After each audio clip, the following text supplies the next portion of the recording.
Agradeço o convite em nome do professor Eugênio, da Secretaria de Meio Ambiente, secretário André, muito obrigado.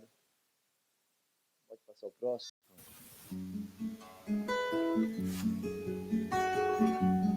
O Instituto Terra Luminos está na zona de amortecimento do Parque Estadual Serra do Mar, no município de Juquitiba. Para a gente entender o território onde o Instituto Terra Luminos se encontra, a gente precisa compreender a configuração dessa região da Mata Atlântica do Brasil, estando no principal contínuo dessa formação desse bioma em terras brasileiras. É de fato a área mais preservada desse bioma no mundo, que é um dos hotspots mais criticamente ameaçados do planeta, por isso que a sua conservação é absolutamente relevante. As áreas urbanas estão chegando cada vez mais perto das áreas protegidas, das unidades de conservação.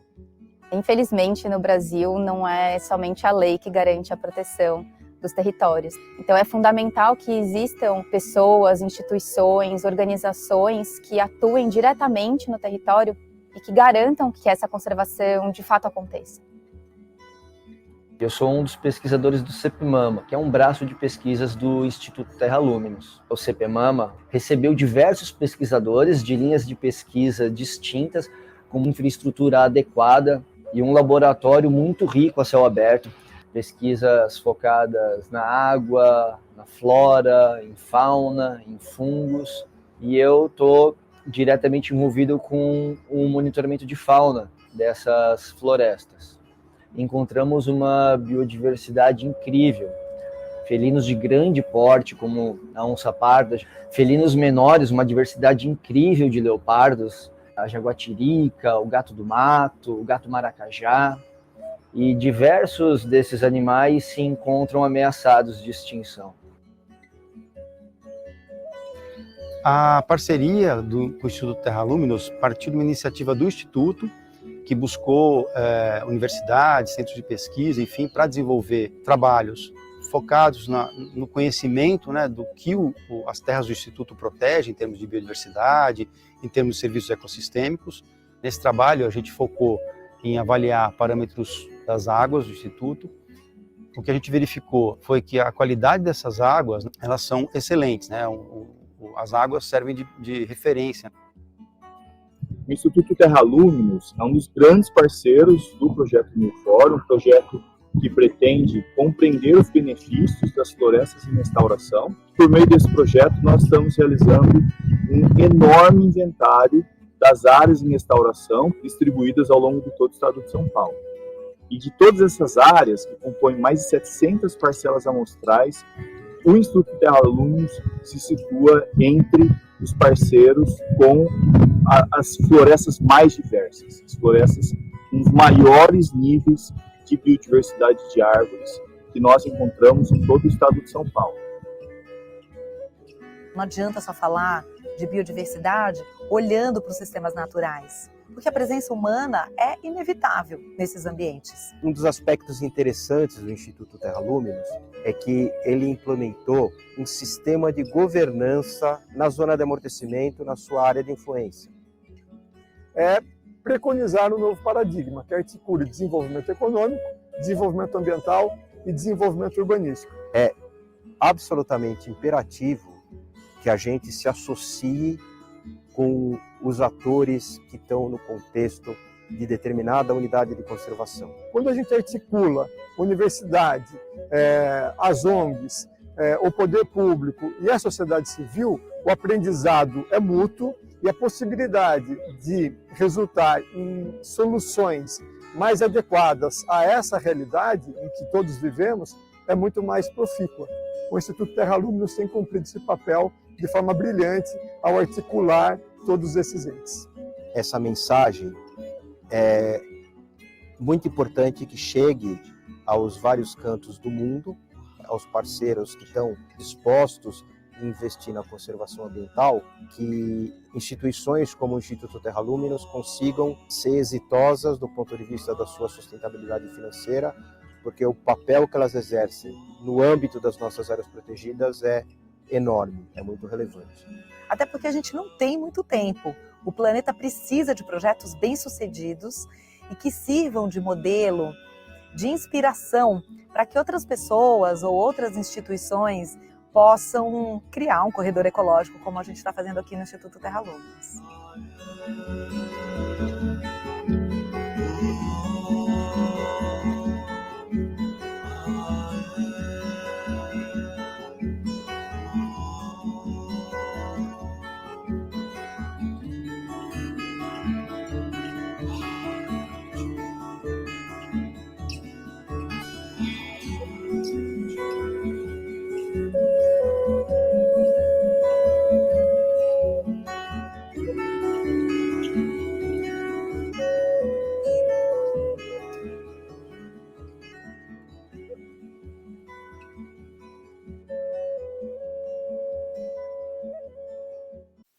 O Rodrigo ainda não tinha assistido o vídeo, sua participação. O que você achou? Legal o vídeo, Rodrigo?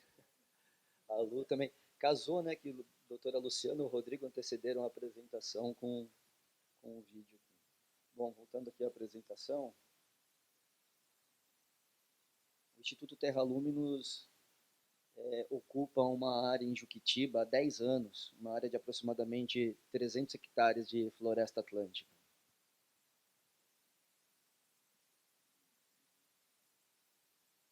Pode passar, por favor, 2 slides. Esse seria o vídeo próximo.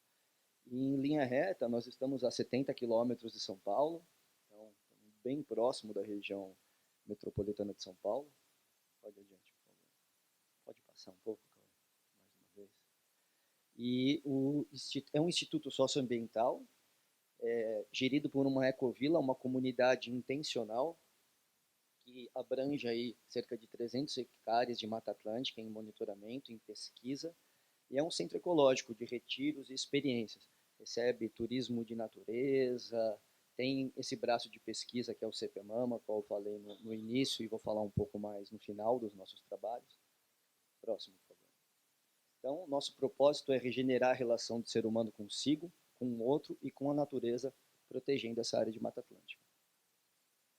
É interessante ressaltar alguns aspectos, né, dos serviços ecossistêmicos envolvidos numa área como essa, mas vou ser bem breve aqui, só a título de curiosidade, essa região é responsável por abastecer de água 2,5 milhões de pessoas da região metropolitana de São Paulo. Então nós temos inúmeras nascentes, diversas ainda nem foram mapeadas dentro desse território. Então, situando mais uma vez espacialmente, né, esse recorte em verde é o Parque Estadual da Serra do Mar. Então, o Instituto Terra Luminos está envolto em um território com algumas características, algumas zonas distintas de proteção. Então, tem a área de proteção ambiental da Serra do Mar, o Parque Estadual Jurupará, o próprio PESM, né? Então, tem esse mosaico aí de uso de solo e proteção.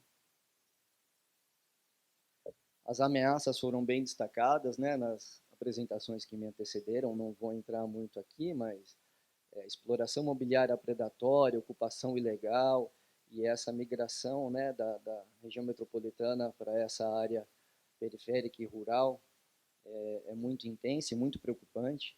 Infelizmente, os jovens que ocupam essa região têm uma baixa percepção da relevância da floresta em pé, do quão valioso é uma floresta em pé, e almejam, em sua maioria, uma vida urbana.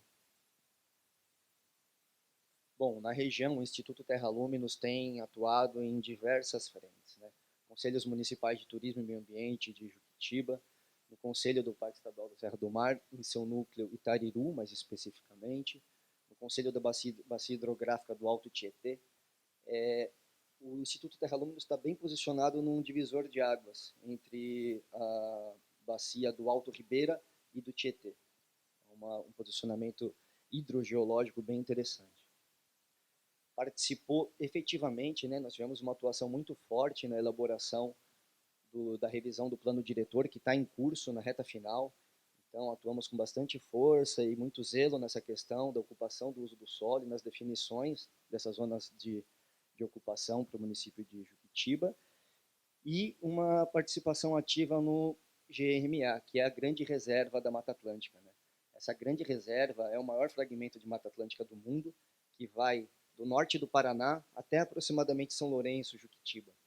Então, esses dois municípios, São Lourenço e Juquitiba, acabaram de aderir à grande reserva da Mata Atlântica, e o Instituto Terra Luminos tem aí atuado com bastante força e protagonismo nessa questão. Bom, como estamos regenerando e preservando a floresta e o bem-estar social? Nós temos vários programas dentro do Instituto Terra Luminos, né? Floresta Limpa atua fortemente na gestão de resíduos, desde a instalação de ecopontos em estradas rurais até a educação ambiental. Cinturão Verde, Naturezar tem a ver com banho de floresta, tem alguns programas, na época da pandemia, diversos profissionais da linha de frente de saúde iam ao Terra Luminos participar de vivências em nossas trilhas, relaxar, tomar literalmente um banho de floresta, que é um conceito muito antigo, usado no Japão há mais de 40 anos, mas é pouco conhecido aqui na nossa região. O Ecolab é muito interessante também, um programa com as escolas da região, desde educação ambiental até capacitação e aulas de educação ambiental com as crianças do entorno. No vídeo vocês viram algumas crianças trafegando ali pelo Terra Luminos, fazendo algumas atividades de educação ambiental. E o CPMAMA, que é o Centro de Pesquisa e Monitoramento Ambiental, do qual vou falar um pouco mais agora. Conhecer para preservar, né? O que a Ionara falou, né? É muito importante conhecer a região para propor medidas, né? Desde que sejam conexões florestais, indicações de política pública, e como nós conhecemos um território propriamente dito, né? Além da questão geopolítica, é muito importante aprofundar estudos de biodiversidade. Então, nosso objetivo é compreender melhor a floresta e promover sua proteção e restauração, ao mesmo tempo em que apoiamos a população local a ser sua guardiã. Então, uma das nossas metas é incentivar a ciência cidadã. As pessoas que morem nessa região entendam o nosso trabalho, atuem junto com nossas pesquisas e, na medida do possível, se apropriem dessas regiões. Bom, nos últimos 3 anos, nós realizamos diversas parcerias com uma série de instituições, então o Laboratório de Silvicultura da Exalc, Instituto de Pesquisas Ambientais de São Paulo, dentre outros, e realizamos algumas campanhas de monitoramento de fauna, flora e fungos. Próximo, por favor. Como vocês viram lá no vídeo, né, apareceu alguns animais, então nós temos uma diversidade ecológica muito rica e estruturalmente muito complexa, desde mamíferos de grande porte até animais raros, como o Paratomatobus segalai, esse sapinho que está aqui num comportamento de tanatose, né? Tanatose é fingir de morto para ver se o predador deixa ele em paz. Então ele está fazendo esse comportamento de tanatose na minha mão, e esse registro é surpreendente, uma vez que a área conhecida dele, aquele ponto vermelho, era o Pico do Marumbi, no Paraná. Vejam só. Em biologia evolutiva, nós temos um conceito chamado Sky Islands, até difícil traduzir, né? Ilhas do céu, tipo traduzir letra de heavy metal, né? Não fica bom.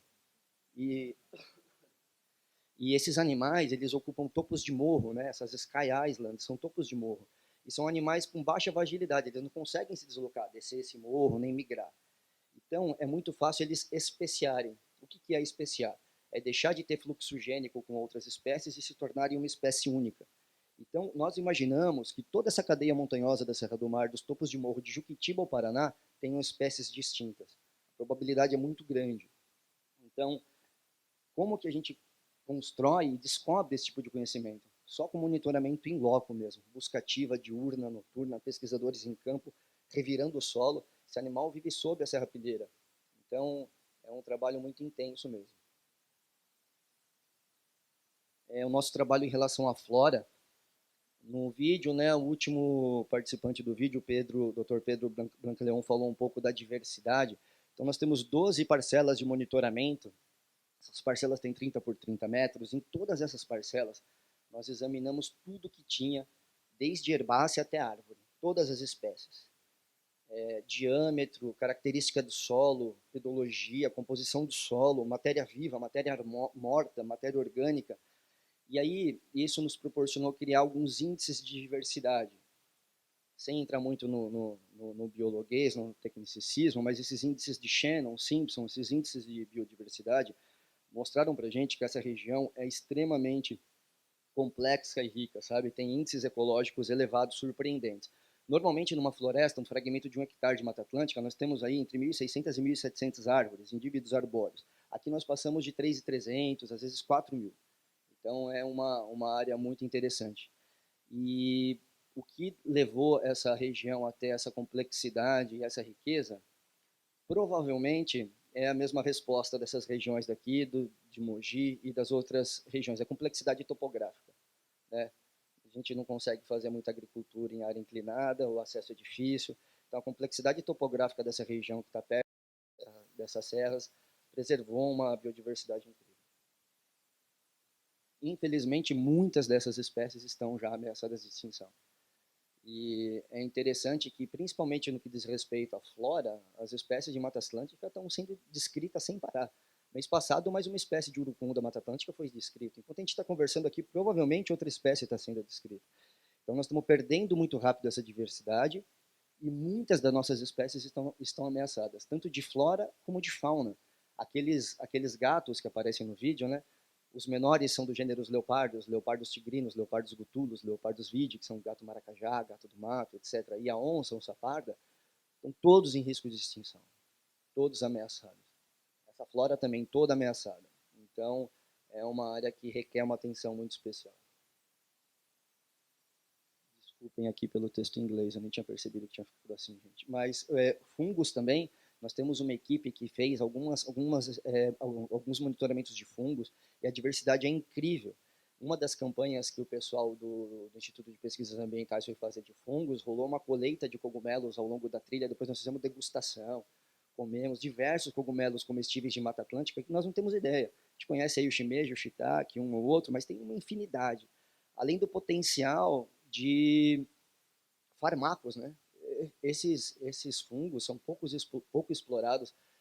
Temos lá o Popstar, que é a penicilina, né? Oriunda de um fungo, mas tem muitas outras linhagens de fármacos potenciais no reino fungo e na Mata Atlântica, pouco explorado. Então nós estamos colecionando, né, criando coleções científicas de fungos também do nosso território, fazendo uma lista e tentando aí produzir conhecimento nesse sentido também. Para a água, o Vitor falou também no vídeo, né, é uma área de referência para a qualidade de água no que diz respeito aos aspectos físicos e químicos. E tem invertebrados bioindicadores. Esse gênero de camarão, nós ainda não sabemos a espécie, mas o gênero é o Macrobacchium, provavelmente é uma espécie nova. E recentemente o Nabor, um dos residentes lá do Terra Luminos, que também é biólogo, coletou um caranguejo, que são animais de topo de morro. Vejam só, nós estamos a quase 700 metros de altitude coletando camarão e caranguejo, em topo de Mata Atlântica. Então, esses indicadores são muito relevantes também, e o potencial de descrever espécies novas também é muito, muito, muito alto. Então, na esfera ambiental, as nossas frentes de trabalho são, nós almejamos, né, fazer restauração ecológica e conexão de fragmentos. Isso é uma coisa muito importante. A gente poderia passar uma manhã falando da cadeia produtiva da restauração ecológica, né? Isso é uma coisa para gerar emprego, renda e engajar a população local muito, muito importante, né? Desde a coleta de semente, a capacitação, você consegue empregar pessoas para isso, depois a produção de mudas, a elaboração de viveiros que acabam sendo um legado, que acabam comercializando essa própria muda para a restauração ecológica. Hoje em dia a gente também sabe que a gente não pode ficar comprando muda de qualquer viveiro e plantando em qualquer lugar, a gente tem que respeitar genética, fitofisionomia. Então é muito importante que esses corredores ecológicos ou potenciais programas de restauração respeitem, levem em consideração essa questão genética e principalmente a cadeia produtiva da restauração, já que aí tem uma oportunidade de geração de renda e emprego, né? Os monitoramentos sistemáticos de fauna e flora. Pleiteamos ser um centro de soltura de animais silvestres, esse é um dos nossos objetivos para os próximos passos. Pode ir adiante, por favor, Correia. Na esfera social, nós temos atuado na implantação de parceria com os proprietários, apoiando a regularização fundiária, visto que isso é um problema na região, e acho que em toda a Grande São Paulo, né, toda a região metropolitana. Temos disseminado estratégias de pagamento por serviços ambientais, como beneficiamento e manufatura de jussara, açaí e assim por diante. Próximo, por favor. E na esfera econômica, né, nossa meta também é motivar, impulsionar soluções para a floresta em pé. Então, recentemente, alguns estudos, algumas métricas têm mostrado que uma floresta em pé, no que diz respeito a carbono estocado e capacidade de sequestro, está chegando perto, financeiramente, de 1 hectare de pasto. Então, isso é muito novo, são estudos agora de 2023. Eu acho que é só isso que realmente vai frear, em alguns aspectos, o desmatamento. Quando os economistas olharem para números e não para discurso ecológico, né? Então esse hectare em pé está quase com o mesmo preço do que esse de pasto, vamos conversar. Então nós estamos chegando nesse ponto, no que diz respeito ao mercado de carbono, que apesar de ser um mercado antigo, voltou à tona agora há 2 anos, mas além disso, existem várias outras ações, como processamento de alimentos, sistemas agroflorestais e desenvolvimento de cadeias produtivas ali na região. Muito obrigado, gente. Era esse o recado. Obrigado pela atenção.